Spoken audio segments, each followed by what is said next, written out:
We made USAA insurance to help you save. Take advantage of discounts when you cover your home and your ride. Discover how we're helping members save at USAA.com/bundle. USAA. Restrictions apply. December 7th, 1942. The National Broadcasting Company today presents a special memorial broadcast of Eyes Aloft.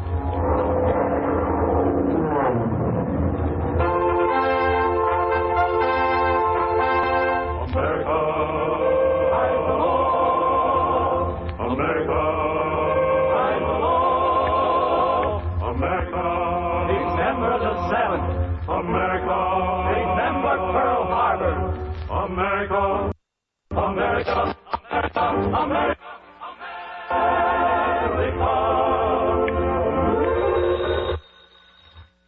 Army Flash. 1, bi-motor, low, scene, 15 Lucy 4, overhead, east. Flying along, watching the skies, watching for planes flying the lanes up above. Eyes Aloft, the 4th Fighter Command of the United States Army Air Forces, in cooperation with West Coast radio stations, presents this special December 7th program, paying tribute to America's war dead, honoring all of America's fighting men, and celebrating the first year of action of the 150,000 volunteer civilians of the Aircraft Warning Service. Eyes aloft, night and day, we'll help protect the USA. This is Ken Carpenter speaking. A gala program tonight. William E. Kepner, Commanding General of the 4th Fighter Command, has flown to Hollywood to be with us. Also, you will hear from high-ranking officers of the Anti-Aircraft Artillery and Army Air Corps. We will switch controls to an observation post, to a filter center, and an anti-aircraft target range. Gordon Jenkins and the Hollywood Choir have special musical presentations. And here now is your Eyes Aloft narrator, Gene Whitman. Good evening, ladies and gentlemen. Today, December 7th, 1942, America has been at war 1 year. But not only men in uniform fight this war. There is also a vast army of civilian volunteers who carry on the fight here at home. The Aircraft Warning Service. How many of you can look back and recall how it all started? Well, listen.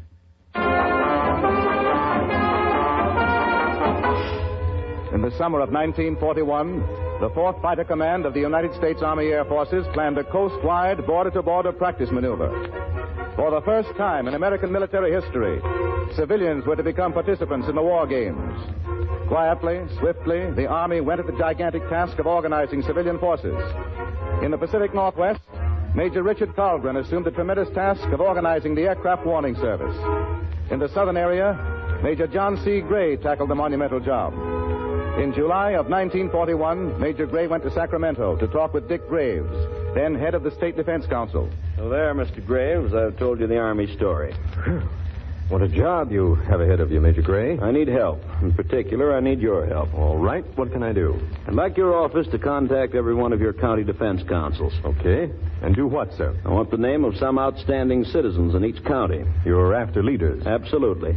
I select one man from each county as the organizer of the Ground Observation Corps. And what will that man do? It'll be his responsibility to work with the Army. We must select locations for observation posts, pick up area supervisors, and we have to work fast. For 5 intense months, the 4th Fighter Command worked with local civic leaders. The Ground Observer Corps was rapidly organized. It was a tightly formed system and intersystem of thousands of observation posts, filter centers, information centers. This Ground Observer Corps would, when the time came, alert Army aircraft, searchlight batteries, anti-aircraft artillery, barrage balloon units, would set into immediate motion a vast and intricate maze of military defense. At last, all was ready to test. The system was to be tried December 11th, the war games to be started, but...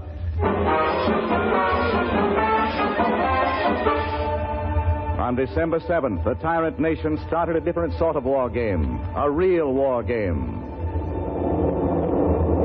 Sunday morning, December 7th, 1941. The Hawaiian Islands, Honolulu, the dastardly bombing of Pearl Harbor by the Japanese.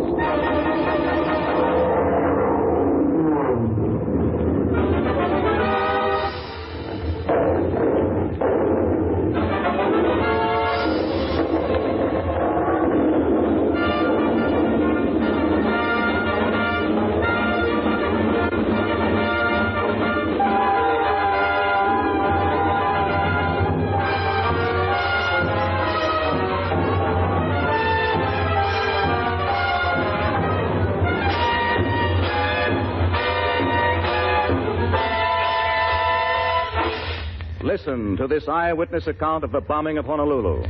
Major Ernest Keating, now commanding officer of a fighter group in the state of Washington, was in Hawaii last December 7th. Everything was peaceful and quiet at Wheeler Field at 7:50 on the morning of last December 7th. A few moments later, I heard an airplane in a dive, and it made a noise like a United States Navy dive bomber. At the end of the dive, I heard an explosion, and at that time, I thought the pilot had failed to pull out of his dive. Before I could reach a window, I heard many explosions in rapid succession. Then I realized somebody was bombing the devil out of the place. But I thought that the Navy had a bombing range nearby and was merely getting in some target practice. However, when I rushed outside, I saw a column of dense black smoke coming from a place on our flying field. I then surmised that one of the planes did fly into the ground, and that what I saw was the smoke from his burning plane. At this point, the enemy swooped down and began to strafe Wheeler Field with machine gun and cannon fire. When I heard the machine guns, I at last knew we were being attacked, but wasn't quite sure who was doing it. Just then I saw several dive bombers north of the hangars and recognized them as Japanese. The enemy machine gunned Wheeler Field for about 25 minutes. This was the longest 25 minutes I have ever spent. It would have been suicide to run out on the field to try to reach any of our planes. 2 or 3 hangars was an inferno of flames. Planes were burning on the field. Ammunition dumps were exploding all about us. Then the Japs left. I ran and helped carry wounded men from a barracks to the hospital. Then the Japs came back. This time I could see them bombing Pearl Harbor several miles away. I saw a great column of smoke rise. It later proved to be from the sinking Arizona. No man or woman who was in Hawaii last December 7th will ever forget that horrible surprise.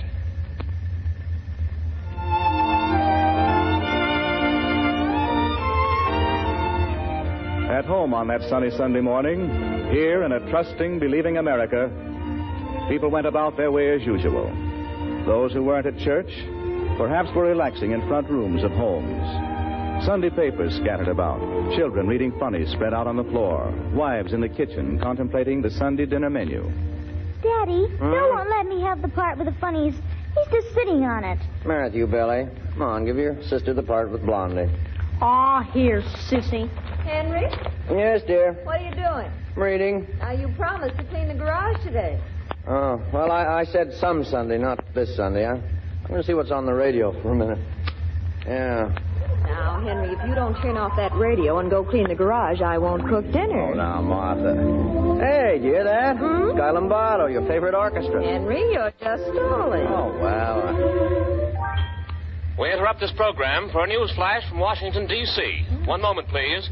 What goes, Dad? Oh, wait, listen. At 7:55 a.m. Hawaiian time this morning, Japanese planes dropped bombs on Pearl Harbor Naval Base, strafed Wheeler Field. What? Many civilians, as well as Army and Navy personnel, are believed dead. Oh, Henry. The amount of destruction is unknown. Lord, Martha. Keep tuned to this station for our latest news developments. Turn it off. Yeah. Never have trusted those dirty Japs. That'll mean war for us, won't it, Henry? Yeah, that'll mean war for us, Martha. Oh. Oh, now, wait a minute. Don't get jittery. Probably just Jack Miller calling to see if I've heard the news yet. Will Daddy have to go to war, Mother? Oh, I don't know. Not for a while. Now, don't worry, Betty. Yeah? Yeah, this is Henry Smith. Who? Oh, yeah. Now? Me? What is it, Henry? Well, I'm glad to. Yeah, I'll put on my coat and be right up. Yeah, goodbye. Well, where are you going, Henry? I don't want Daddy to leave. Now, Martha, now look, kids. Now, this is no time for nerves. That was Phil Lockhart. He's chief observer at our post. But where were you going? He's calling observers to man the post. Say, it's 4 days ahead of December 11th. The aircraft warning service is going right into operation anyway. This won't be play war as you all had planned it.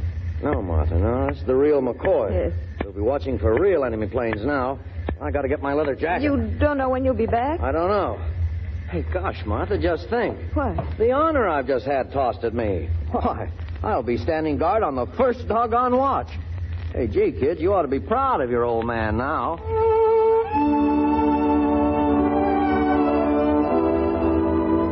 Up and down the Pacific coast, in every city, town, village, and hamlet, civilian men and women observers and filter center workers were called to duty that Sunday morning. The Army supervised the job. The people of the country, volunteers all, were working in civilian clothes as part of the United States Army. Though they wore no uniforms of khaki, they knew on that ominous Sunday that they, too, were members of America's fighting forces.